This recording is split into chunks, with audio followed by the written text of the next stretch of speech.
Assalamualaikum warahmatullahi wabarakatuh. Pembahasan kali ini yaitu bab 2.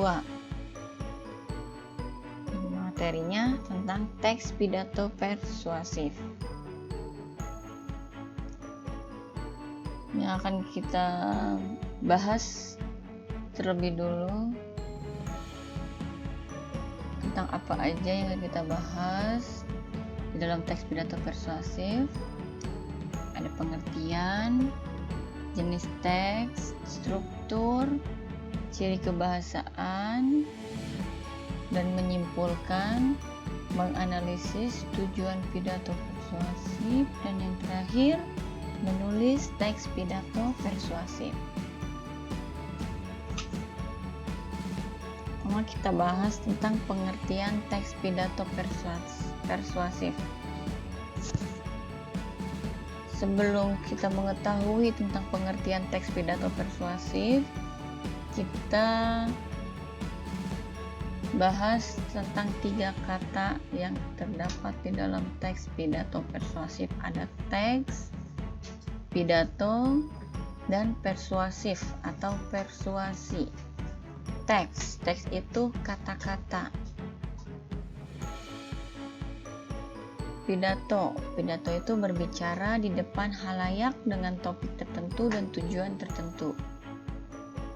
Pidato berfungsi untuk menyampaikan informasi kepada pendengar dengan tujuan tertentu.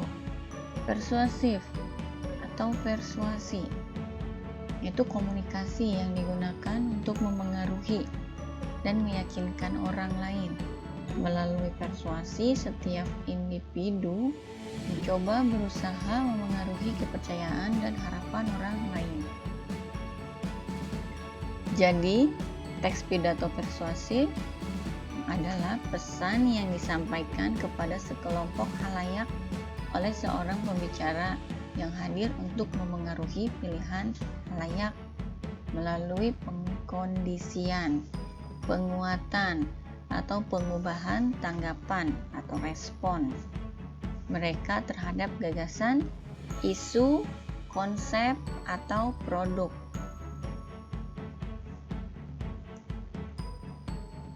Upaya persuasif akan berhasil baik jika pesan yang disampaikan memiliki akibat sesuai dengan yang diharapkan.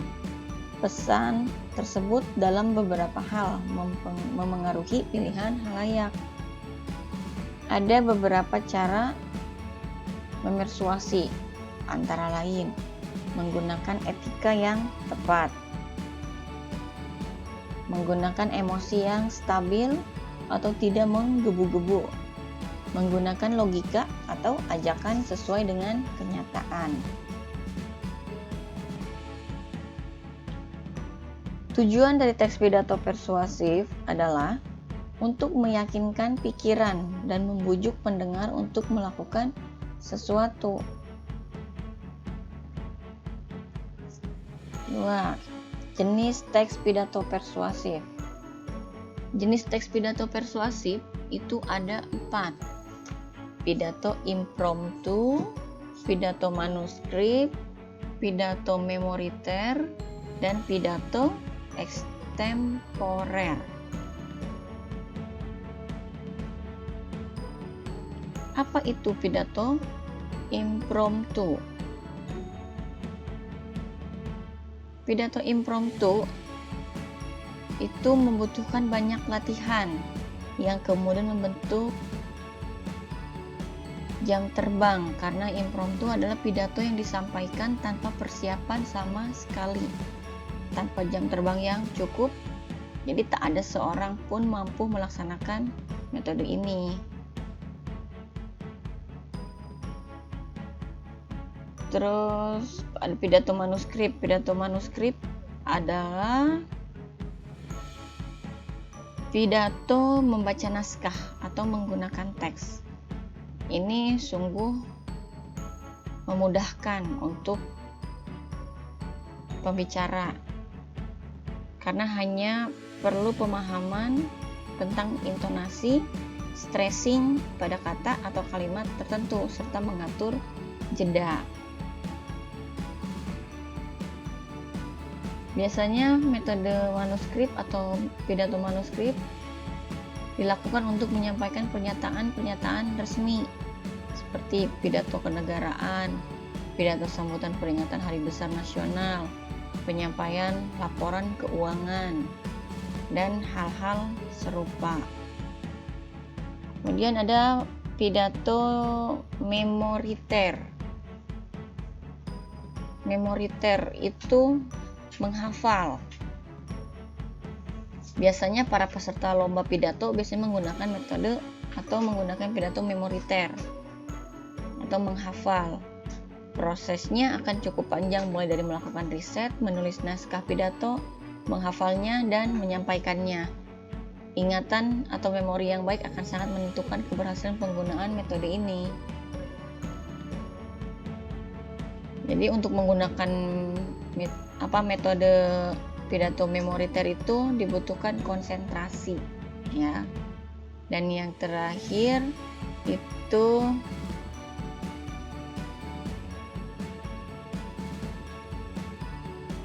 pidato extemporer.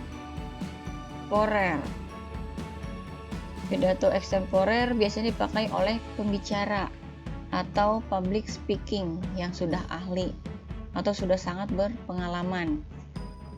Yang berpidato biasanya menggunakan metode ini untuk tujuan presentasi produk atau sosialisasi.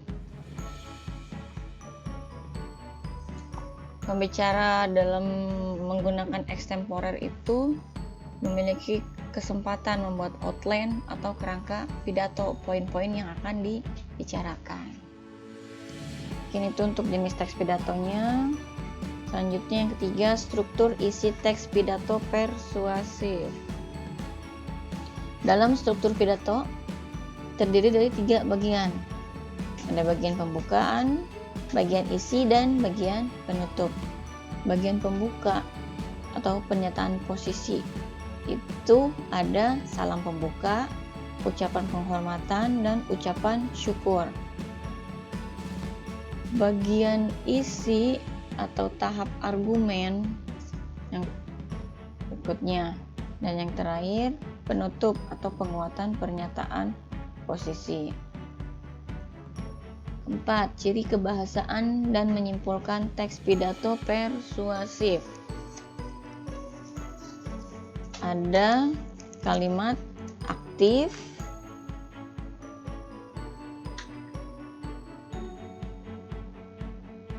ada kosakata emotif, kata tugas, kosakata bidang ilmu atau istilah, sinonim, samaan kata, kata benda abstrak. Tahapan dalam menyimpulkan sebuah pidato. Mendengarkan, menyimak isi pidato dengan seksama, menentukan topik pidato persuasif, mencatat bagian yang penting, menyimpulkan gagasan, pandangan, atau pesan. 5. Menganalisis tujuan teks pidato persuasif. Menganalisis tujuan pidato persuasif bertujuan untuk meyakinkan pikiran dan membujuk pendengar untuk melakukan sesuatu.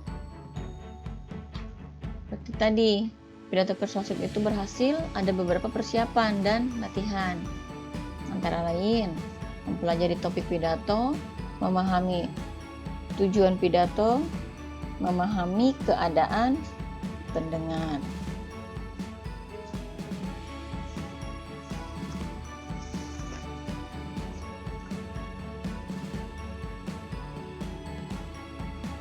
Mempelajari topik pidato bisa berhasil. Alangkah baiknya seorang orator atau pembaca pidato atau orang yang berpidato menguasai topiknya. Dalam memahami tujuan pidato, ada 2 tujuan pidato, yaitu tujuan umum pidato, yaitu dengan memberitahukan, tone informatif, memengaruhi, persuasif, dan menghibur atau rekreatif. Yang keduanya ada tujuan khusus, tujuan yang merupakan perincian dari tujuan umum. Contoh hubungan topik tujuan umum dan tujuan khusus. Topiknya keragaman budaya daerah. Tujuan umumnya informatif atau memberi tahu. Dan tujuan khususnya pendengar mengetahui bahwa setiap daerah memiliki budaya yang khas. Dalam budaya daerah terdapat nilai-nilai kehidupan yang bermanfaat. Yang ketiga itu memahami keadaan pendengar. Dengan mengetahui keadaan pendengar, kita akan lebih bersemangat dan mudah dalam menuliskannya, dan pembahasannya pun akan lebih mendalam.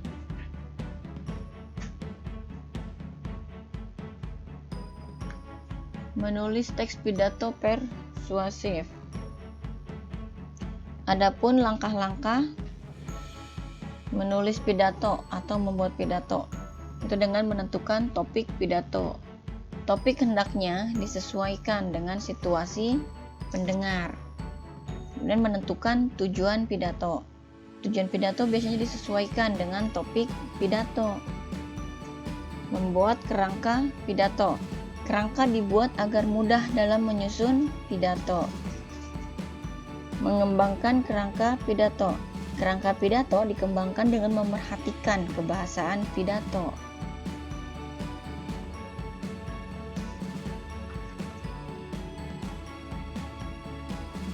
Membuat kerangka pidato adalah rencana yang terdiri garis-garis besar materi yang akan dipidatokan. Kerangka pidato berguna untuk memudahkan penyusunan karangan sehingga karangan menjadi sistematis dan teratur. Nah, di sini ada contoh teks pidato persuasif berjudul Wajib menjaga kebersihan lingkungan. Di sini ada pembukaan. Terus ada isi. Oke, ini lanjutannya.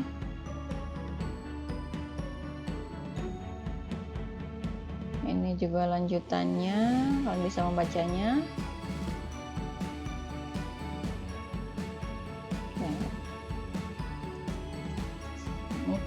Sekian materi pembelajaran bab 2 teks pidato persuasif. Semoga bermanfaat. Terima kasih, tetap semangat dan rajin belajar. Sampai jumpa di pembelajaran berikutnya. Assalamualaikum warahmatullahi wabarakatuh.